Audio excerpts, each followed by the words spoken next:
रोजगार के सवाल पर भारत जैसे देश में बड़े पैमाने पर नौकरियां पैदा करने का एक ही रास्ता है और वो है मैन्युफैक्चरिंग।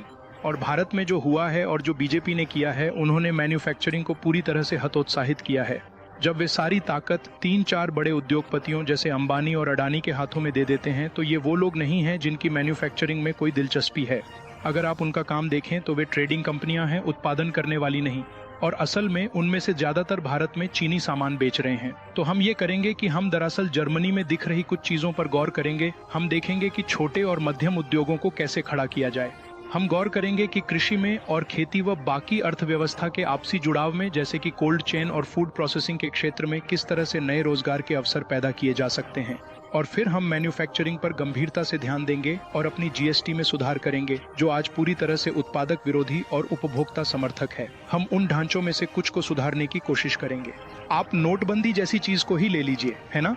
नोटबंदी ने छोटे और मध्यम उद्योगों को पूरी तरह बर्बाद कर दिया, क्योंकि यह उनके कैश फ्लो पर हमला था। हम मानते हैं कि भारत में बड़े व्यवसायों के लिए भी जगह है, और हमें लगता है कि अंबानी और अडानी जैसों के लिए भी जगह है। लेकिन हम ये नहीं मानते कि वहाँ केवल वे ही खिलाड़ी होने चाहिए। हमारा मानना है कि हर अलग अलग स्तर पर कई अन्य खिलाड़ी भी हैं।